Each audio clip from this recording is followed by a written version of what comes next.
Escondidos es un libro que explica lo que ocurrió al Opus Dei, a los miembros del Opus Dei, durante los 3 años de la Guerra Civil Española en la llamada zona republicana. Es un libro en el que analizo tácticas de escondites y tácticas de escapadas. Al comienzo de la Guerra Civil Española en el Opus Dei había 25 varones y 5 mujeres. La mayoría quedaron en la zona llamada republicana. Para hacerse una idea, en Madrid, donde estaba San José María, vivían 2.000 sacerdotes. De esos 2.000 sacerdotes, 730, un tercio de ellos, fueron asesinados.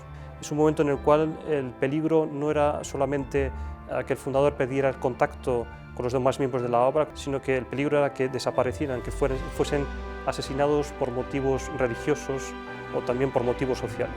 Creen en José María Escrivá como fundador y por lo tanto le van a ayudar a que continúe su fundación. El caso más claro es el de Juan Jiménez de Vargas, un caso impresionante. Es un joven médico, tiene 23 años y cuando comienza la guerra, Juan Jiménez de Vargas toma una sola resolución, que es: tengo que defender la vida del padre, la vida del fundador. Y pone en juego y en suerte su vida para defender al fundador continuamente. Es más, sin Juan Jiménez de Vargas, tengo el convencimiento de que el fundador del Opus Dei hubiese sido asesinado en los primeros días de la Guerra Civil. El fundador de la obra no sabía cómo moverse en un Madrid revolucionario. Juan Jiménez de Vargas, un hombre aguerrido, pasional y a la vez frío, que sabe, que piensa, que sabe moverse, es el ángel custodio material, físico del fundador del Opus Dei. El corazón de esta investigación y en el fondo el corazón de la vida del Opus Dei en la zona republicana se encuentra en los 5 meses y medio que pasó el fundador en la delegación de Honduras.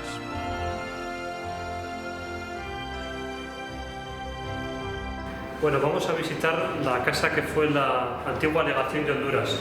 Hoy en día podéis ver que es una casa que está deshabitada y está esperando que tenga nuevos inquilinos. En aquella época, en esta casa de 300 metros cuadrados, llegaron a vivir 30 personas. San José María estuvo con 4 hijos suyos y su hermano con otros 5, pero llegaban a ser 30. En esta habitación, que era el comedor, estuvo viviendo los primeros 2 meses. San José María dormía aquí, en el suelo, justo debajo de la mesa.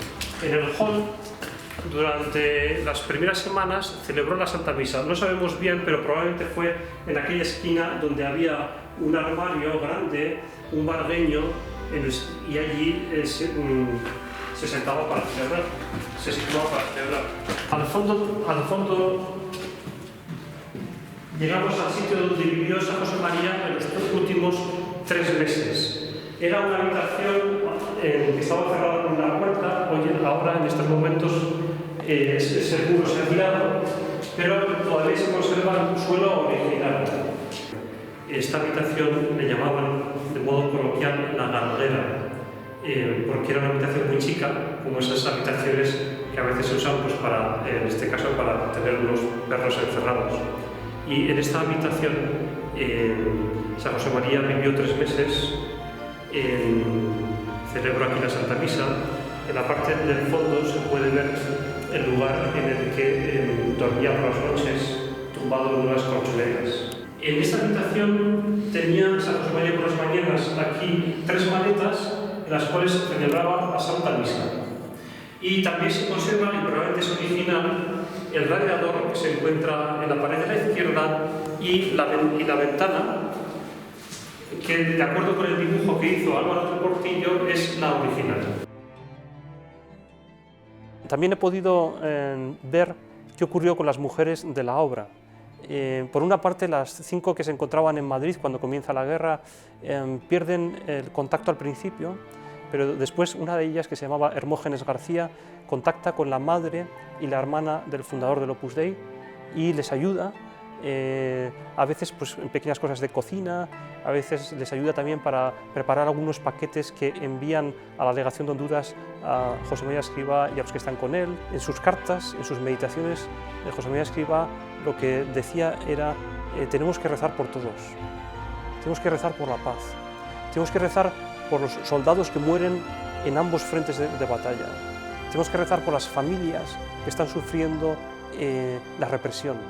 Y tenemos que rezar por todas las familias españolas que sufren el peso de la guerra. Son unos meses apasionantes, son meses de gran intensidad, en los cuales se ve realmente cómo el fundador del Opus Dei está buscando llegar, y lo consiguió, a contactar con todos los miembros del Opus Dei que se encontraban en la zona republicana.